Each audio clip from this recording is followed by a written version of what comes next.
What's going on, everybody? How y'all doing? And welcome back to yet another Ringside Roundup here on the channel. And for today's Ringside Roundup, our topic today is going to be the March 6th, 2026 episode of WWE SmackDown. So as always, I go over everything that you guys need to know about the show. I give my thoughts on the show, and down in the comments below is where you guys can leave me your thoughts on the show, whether that's leaving your thoughts on the show, debating my thoughts and how I felt on the show, or leaving your thoughts on anything you want to discuss about the world of professional wrestling. All that can be done down in the comments of this video. But as always, before we get anywhere into any video, be sure to help your boy out by liking the video, subscribe to the channel, turn post notifications so you don't miss an upload. Go follow the socials. You can find links to those in the description of this video. That includes my Instagram account, Max account. Do that. Has been a ton. Enough talk. Let's get you guys straight into today's Ringside Roundup. All right, ladies and gentlemen, we started things off with no other than yet the 2026 Men's Elimination Chamber winner, RKO Randy frickin' Orton, man. So we start things off. Randy Orton, he comes out and he gets straight down to business, talks WrestleMania business, man. Well, first he says that, you know, he when he walked into work today, he you know, the first thing he saw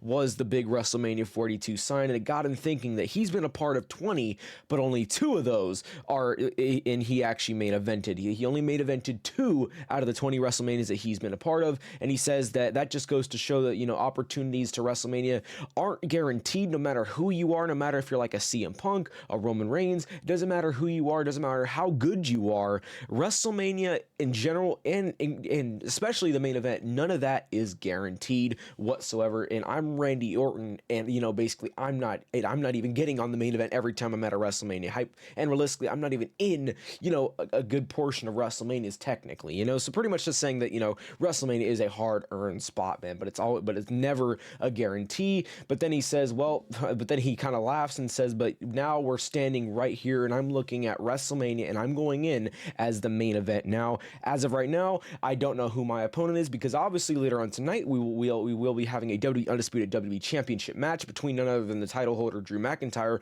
versus Cody Rhodes, which we will discuss, like I said, later on in this video. So stay tuned for that, because that most likely will be a big match. Of course, could a title change? You know, we never know, but stay tuned to find out. But yeah, so Randy says, you know, he doesn't know, of course, who his opponent is, but he says that it doesn't matter who it is at WrestleMania. It doesn't matter who is standing across from him. He is not walking out of Vegas empty-handed. It doesn't matter how it's going to go down, and Randy Orton is going to be coming out of Vegas holding the WWE Undisputed Championship, holding it, wearing it around his waist. The point is, he's coming out of Vegas, coming out of WrestleMania with that title around his waist. Like I said, he says that he does not care who it is across him. He will be using the 3 most dangerous letters in the game, R, K, and then he does get cut off, because then things go dark, and who is it? It is none other than Trick frickin' Williams, man. Trick Williams back at it again, man. Back at it again with his shenanigans. I'm gonna say, with Trick Williams shenanigans, his weekly shenanigans. So Trick Williams comes out and pretty much he says that, you know, Randy, I got voices in my head too,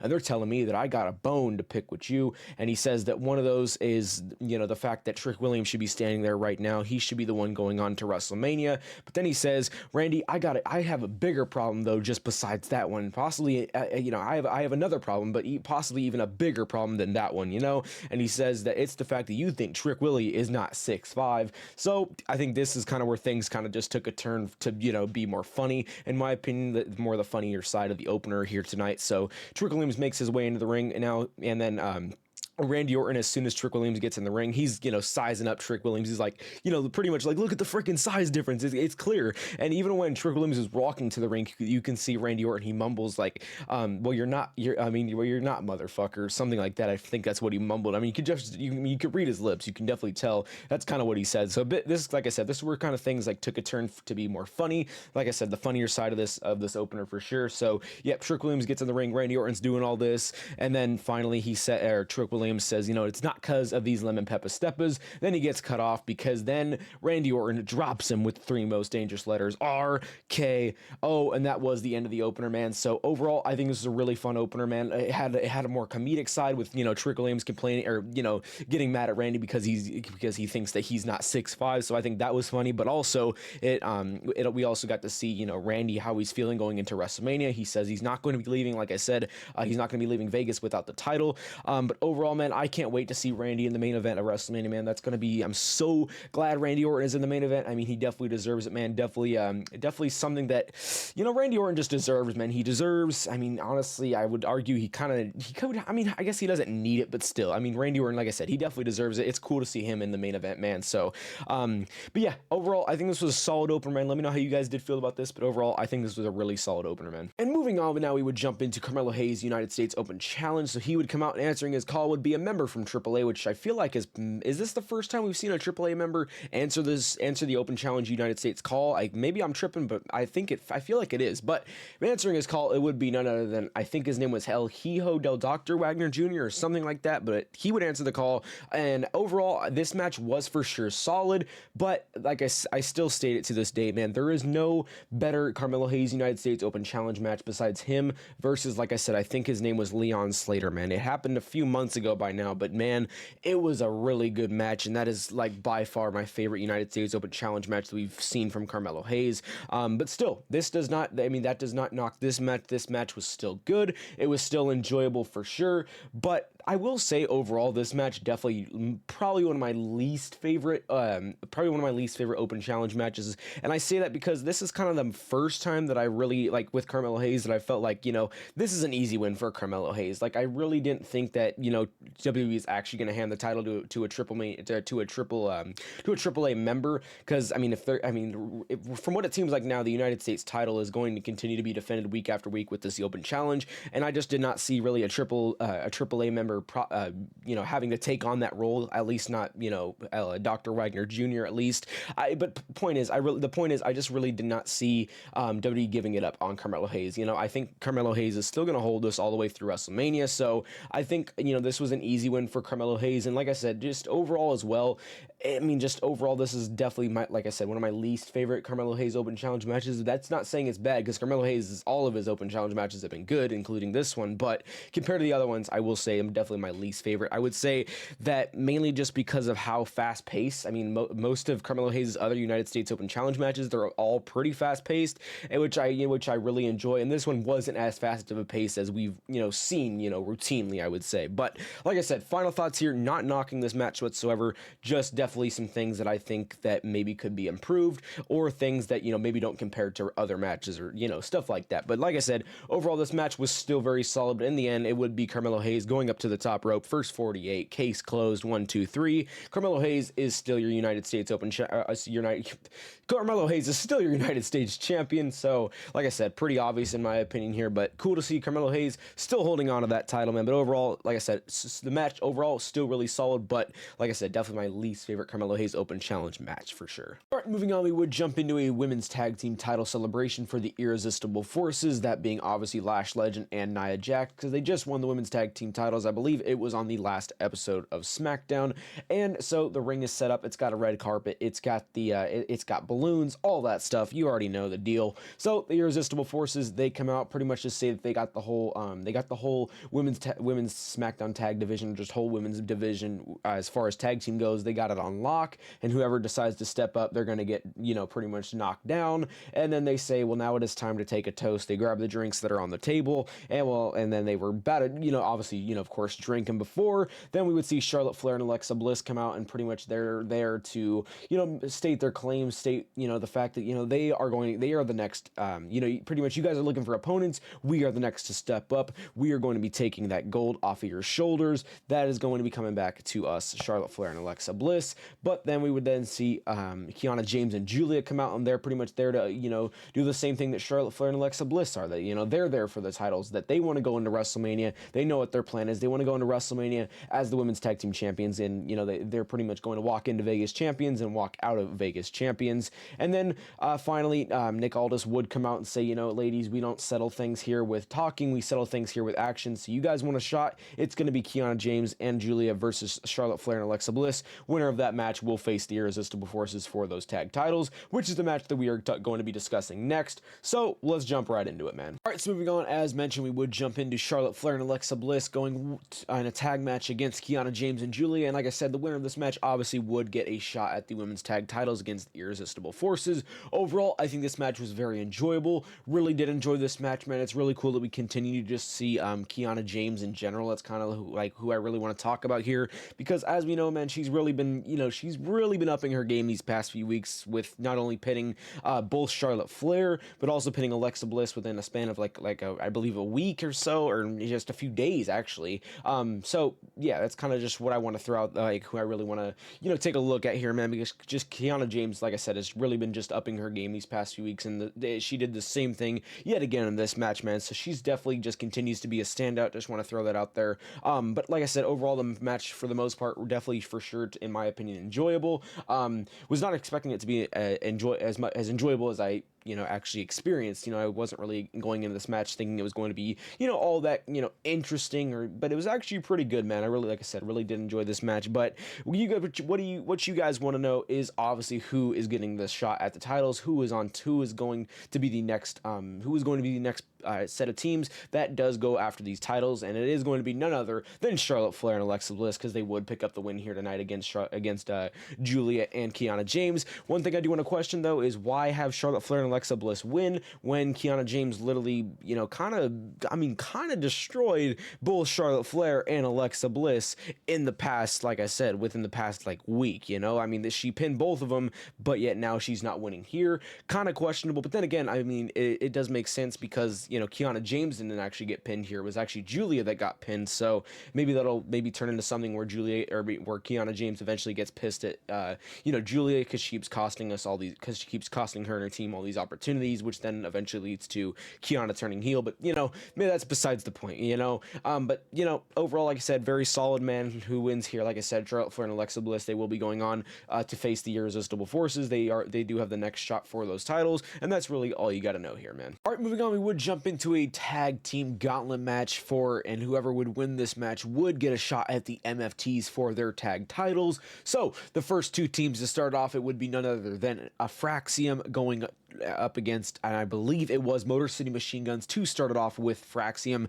Overall, I think Fraxium and Motor City Machine Guns, they had some good chemistry, some good work together, but I feel like there really wasn't too long of an interval before one of these teams would get eliminated, and it would be the Fraxium standing tall on the Motor City Machine Guns, so they would eliminate them, and then afterwards then we would see Los Garzas come in, and Los Garzas definitely were standouts in this match. They were the ones that lasted the longest in this match, and they did really good going up against everybody they went up against, but for sure going up against Fraxium, they did some good stuff. But like I said, they would be in this, they were the team that definitely were in this match the longest for sure, meaning they would go through Fraxium, and then finally they would be going up against the MFTs, but not the MFTs, they would be going up against the Wyatt Six, and this would kind of take a turn for the Wyatt Six, because although we thought the Wyatt Six were possibly going to obviously make it onto the final final gauntlet round to face the final team, but who were the ones to screw him over? Well, it was none other than the MFTs in Tama Tonga and I believe Tongaloa. So they would come out and they would screw the MFTs, which would allow Los Garzas to take the advantage on the MFTs. So that screws the MFTs out of their shot, and that screws the Wyatt Six out of the shot. I don't know why I keep getting them mixed up. So the Wyatt Six then would brawl with the MFTs, and then they would they would brawl out of the obviously off of camera, and then finally would see the last team come in, which was none other than Damian Priest and R-Truth, which was an interesting team to say the least, and pretty crazy that they actually ended up winning this, so they would get the victory over Los Garzas here. Pretty interesting. I was not expecting them to win this. I was actually expecting Los Garzas to win. It was either Fraxium that I thought at first was going to win this thing, or once Los Garzas come in, I was like, okay, maybe they're going to win this. But no, it was actually a surprise, and we actually saw Damian Priest and R-Truth, who were the ones to win this. So that was really surprising. I mean, if this is the route that they're going to take with Damian Priest and R-Truth, I mean, hey, at least they're giving them something. And honestly, this team between Damian Priest and R-Truth can be really funny. So if they're going to continue to play this out, I'm actually I don't know. I think it can be kind of interesting for sure. Do we want to see better things for, of course, Damian Priest? I mean, for sure, absolutely. But, you know, it is what it is. If this is what they're giving him, this is what they're giving him. And like I said, it could be definitely pretty interesting. But one thing I do want to say about this match is it's cool that we are getting a shift as far as, you know, the main people who are the main team that is going after the MFTs for their titles. Because as of right now, or before this match, it was obviously the main ones going after the MFTs for their titles was the Wyatt Six. But it's cool that we're getting a change that now Damian Priest and R-Truth, this team, you know, they're now the primary targets to go after the MFTs, seeing as that they now have the number one contender shot. So I think that's really cool. Like I said, this team can be really interesting. Let me know what you guys think about this. Do you like Damian Priest and R-Truth as a team? Is this something you want to see? Do you want to see better for both of these superstars? Let me know all that down in the comments below. And how are you guys feeling about them being number one contenders? Let me know all that down below. I, for one, like I said, think it can be really interesting. But overall, this match as an entire whole, I think was really cool, man. All right, now moving on, we did get our first taste of the Jade Cargill versus Rhea Ripley WrestleMania feud, the build for it. So we started off, Rhea Ripley comes out, she gets straight down to business, tells Jade get her ass pretty much out there. Jade does come out there, and I'm gonna sum this up pretty quickly here. You know, this majority of this promo from both women, well, starting with Jade, I mean, she was pretty much just talking about, you know, how Rhea's body physically is not very appealing to her. It does not, obviously, I think she said it does not impress her. She says pretty much, you know, Jade Cargill just saying, you know, she's more jacked, she's more, you know, her body is bigger than hers, her body is better than Rhea's. Rhea sort of agrees with Jade, you know, says, you know, yeah, Jade, your body may be, your body may be in better physical condition, just stronger physical condition, but the difference between me and you is that you work out, you know, for show. I work out for, I work out for battle. I work out to survive. I work out to thrive. But while you work out just for show, you pretty much you work out for looks. All that you have, all that muscle, basically, that's worth nothing compared to me. I mean, that's literally most of this promo, man. It was sort of just a little like not even necessarily back and forth. I mean, Jade would talk, then Rhea would talk, but it was just both women talking about each other's bodies, and Rhea, you know, saying that, you know, her body is built to go through more, battle, more war, more hardship, while Jade's is just for look. You know, that's really all this was, man. I gotta be honest, not looking so good. I mean, I already kind of figured it, but not looking so good for our first taste of the Jade Cargill versus Rhea Ripley WrestleMania feud. I mean, for first taste, and it's the first set of building for this match that we have, not looking so good whatsoever, man. I think this was kind of lame, you know. I mean, we're considering this is a WrestleMania match, bro. This is literally going to be on the WrestleMania card. The WrestleMania, the biggest show for WWE every freaking year, and we're talking about each other's bodies. Let's maybe step it up a little bit, I would say. I think this was really not that good. I think, considering, like I said, we're going into a WrestleMania, and we're starting off the build by talking about each other's bodies, how strong one another are. Like, I don't understand it, man. Try to help me understand, but I don't understand, man. Let me know what you guys thought about this. I think this was pretty bad. I didn't really enjoy this whatsoever. Like I said, though, let me know what you guys think down in the comments, man. But like I said, I don't think, I mean, for the first thing that we're getting for this build, for this match at WrestleMania, not looking so good, man. All right, now moving on, we make our way into Johnny Gargano. So he comes out, and pretty much he says that he is tired of laying around in the back. He is going to rebuild Johnny Wrestling. He says that, you know, Johnny Wrestling, it starts back up today, and he says that this is an open invitation for anybody in the locker room to come out here and pretty much face him. And, well, it would be none other than the freaking ruler. It would be Oba freaking Femi, bro. I mean, I just knew it. As soon as he said it's an open invitation, I was like, okay, yeah, Johnny, you're screwed. I just knew it was going to be Oba, and it was Oba Femi. He does his strut, gets his way in the ring, the bell rings, and man, freaking Johnny Gargano compared to Oba Femi, dude, there is an insane size difference. But, you know, Johnny Gargano, he gets tossed around, and it's a squash match, 1, 2, 3, and Johnny Gargano just gets squashed by Oba Femi here tonight. So I think he's going to go back to Sad Gargano yet again. I don't think WWE really has major plans stands for this guy anymore. Gonna be completely honest, you know, it's so far kind of seeming like, you know, I mean, that Johnny Gargano is probably eventually going to possibly end up leaving the WWE to hopefully make a name for himself and then maybe come back later on in the future. That's kind of what it's seeming like to me right now, because other than that, there's not much else for them to do with him, except for get squashed by Obafemi week after week, I guess. But I mean, yeah, I mean, let me know what you guys thought about this, man. I mean, what do you guys think about Johnny Gargano? Do you think there's any hope for him? Do you not? Let me know all that down in the comments below.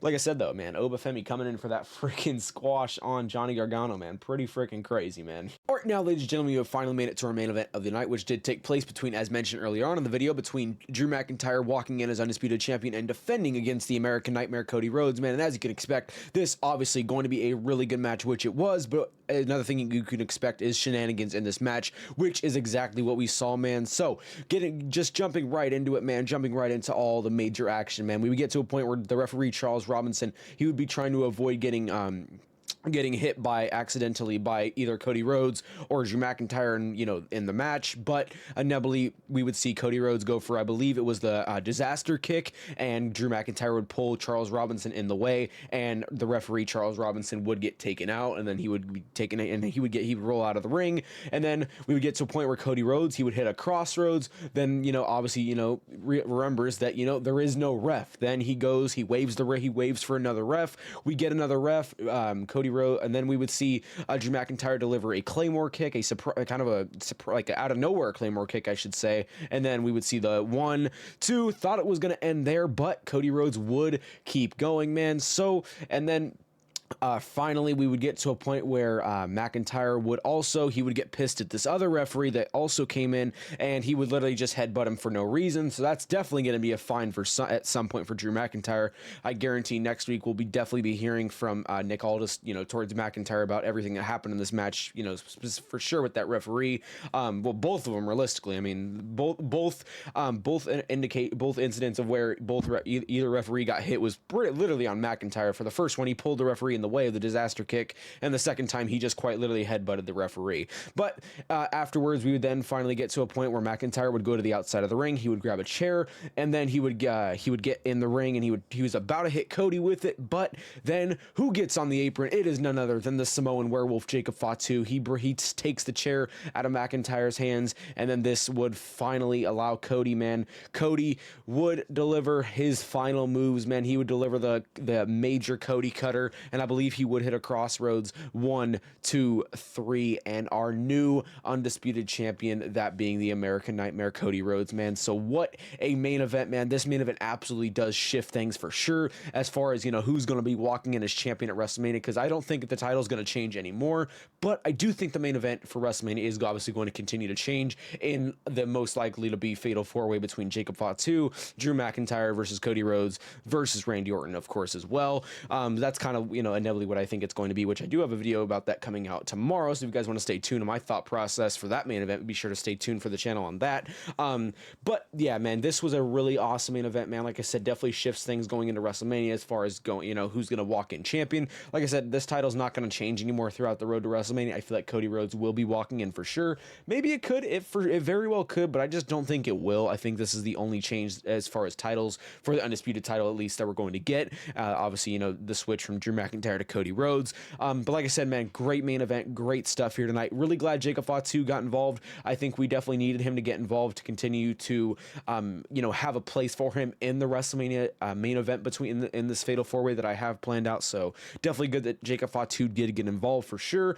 But like I said, overall, looking at things from an overall here in the main event, great main event, definitely shifts things, but also puts things into effect for sure. But let me know what you guys think about this main event. Did you like it? Did you not? Do you like that we have a new champion, or do you wish that Drew McIntyre was still champion? Let me know all your thoughts on this main event down in the comments below, man. Like I said, I think this was a really awesome and pretty interesting main event, man. All right, ladies and gentlemen, that is going to wrap up today's Ringside Roundup. As always, I hope you guys did enjoy, and like I said, be sure to leave me your thoughts on how you guys did feel about this episode of SmackDown and everything that we discussed in today's Ringside Roundup. Be sure to do all that down in the comments below. And I, for one, like I said, I think this was a interesting episode of SmackDown for sure. I think, like I said, the main event was good. Randy Orton's opener was pretty good as well. But for the most part, I mean, it was kind of a half and half. half type of show for for the most part, in my opinion, but there was definitely some good parts in there for sure. So let me know, like I said, all your thoughts down in the comments below on everything we discussed. Like I said, though, if you want to support your boy, be sure to like the video, subscribe to the channel, turn on post notifications to never miss an upload. Go follow the socials. Links to those can be found in the description of this video. That includes my Instagram account, my X account. Do all that. Has been a ton. You guys know what to do. I'll catch y'all boys in the next one. Peace.